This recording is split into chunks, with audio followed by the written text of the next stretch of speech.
we were able to generate $84,000 in just 1 month for a new Shopify store at a 6.7 ROAS using Facebook ads. In this video, I want to hold nothing back and show you exactly how we were able to do this for a new Shopify brand. This is obviously not typical. This is not a typical result. And this business plan and this business product was well thought out, well researched, and well structured to enter the market, capture demand, and is overall a very well designed business and a very well designed product. However, even though you have a great business and a great product, you still need great marketing behind that to see results like this and rapid growth and scale. And so that's what I want to show you today is the digital marketing and the advertising strategy that was leveraged on Facebook ads and how we were able to get this result and this amazing ROI at a 6.7 ROAS. So what I'm simply going to do is just jump into my computer. I'm going to show you their Shopify account and just show you the sales so you know that this is actually what we did.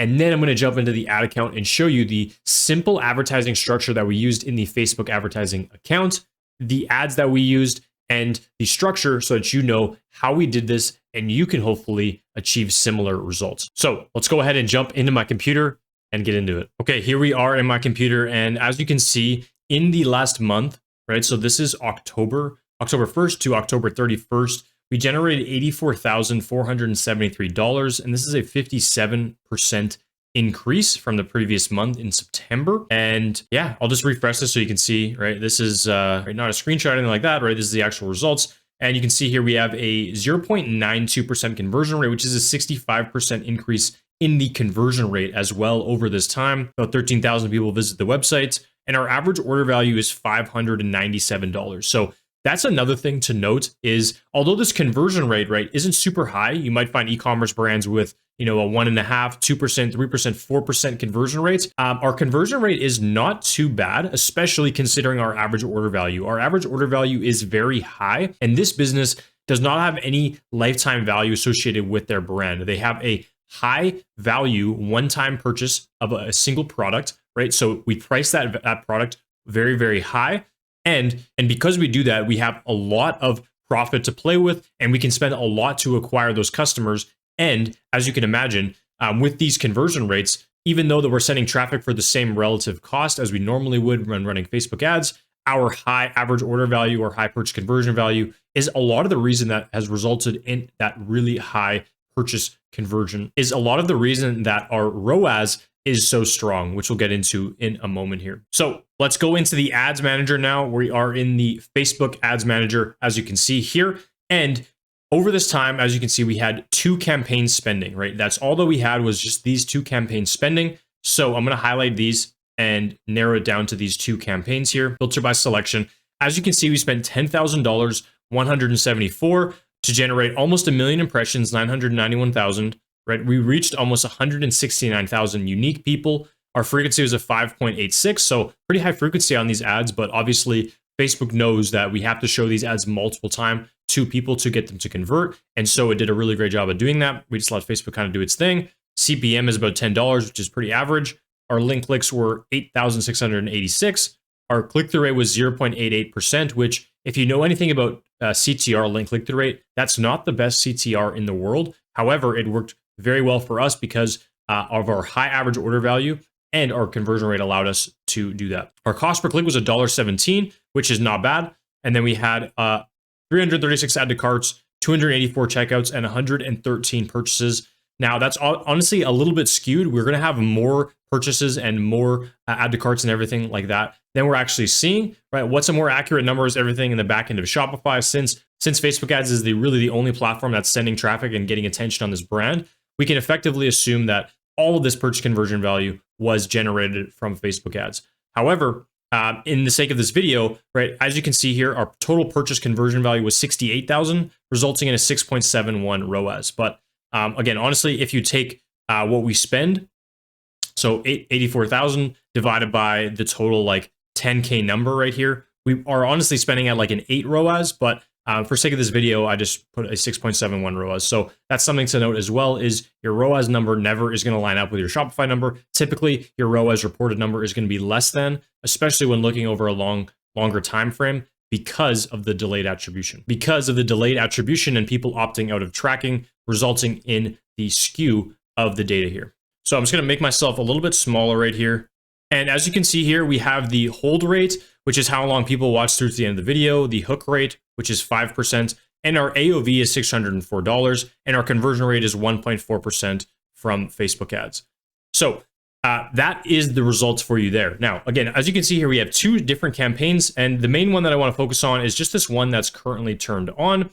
This campaign was just an improvement of this first campaign right here. So I'm just going to select this campaign. I'm going to go filter by selection. So you can see we spent $7,800. And if I open up this one campaign, as you can see, it's a CBO campaign and it's optimizing for sales. And so it's telling me, you know, it's a high performing campaign. I should spend more. But you can see the budget here is $365. If I go and edit this campaign, you can see the settings right here. So we have JS, North America Presale CBO. That's my naming convention that I used.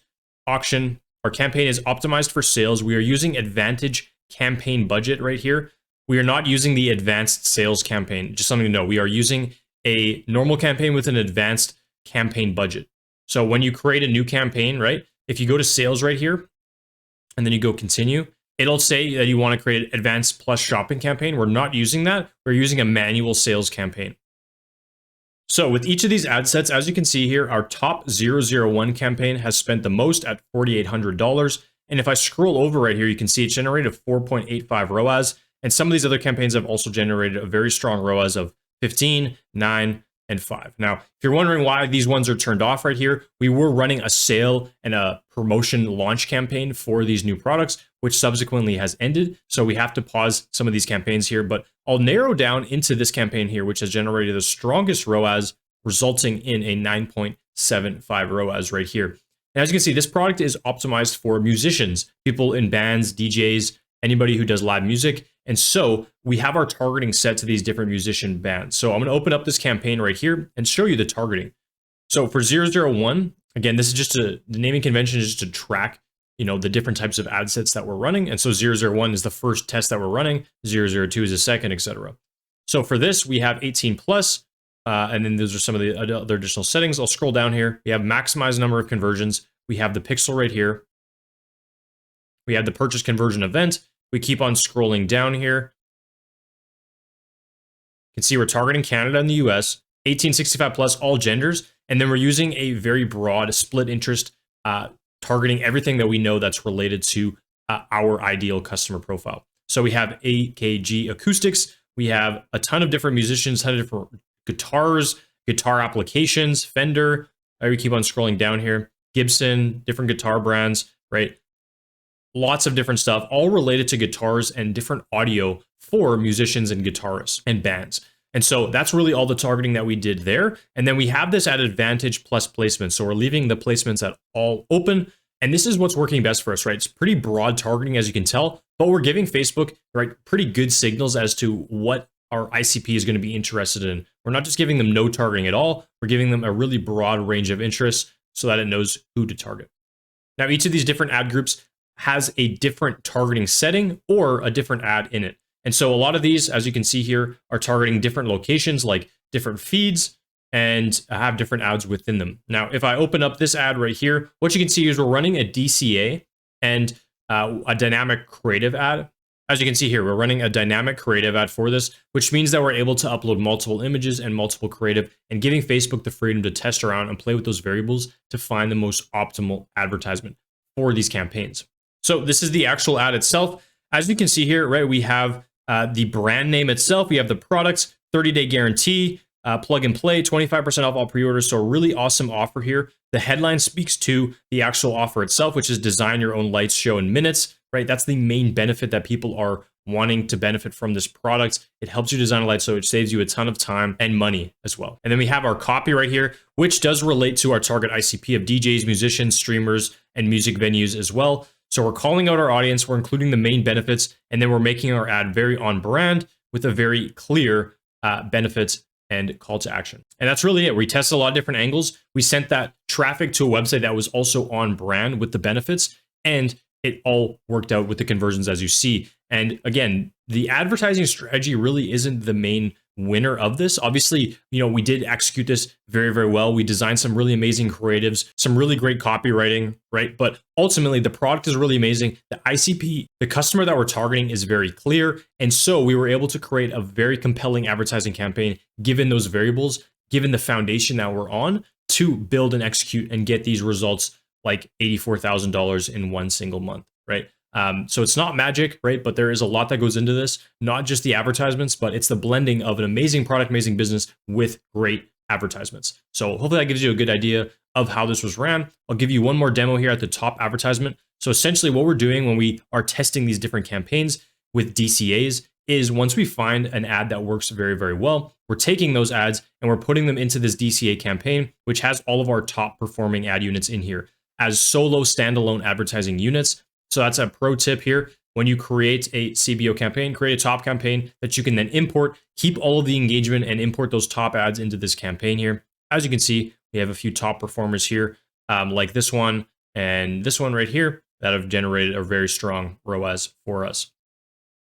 And that's pretty much the entire account. That's pretty much how we generated, again, $84,000 last month in October using this simple but effective advertising strategy and our expertise on, first of all, media buying and then advertisement design in terms of creative and copywriting paired with an amazing brand. So that's how we were able to generate $84,000 in 1 month for a brand new Shopify store at a 6.7 ROAS using Facebook ads.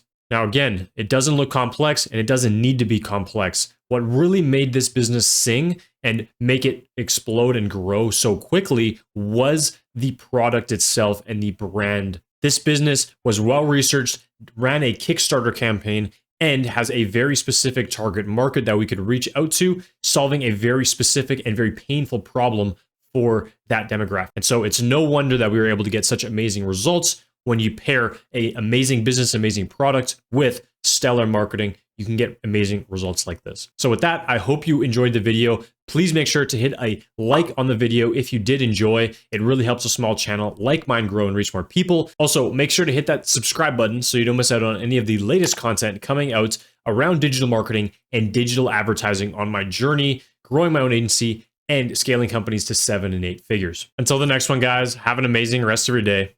Peace.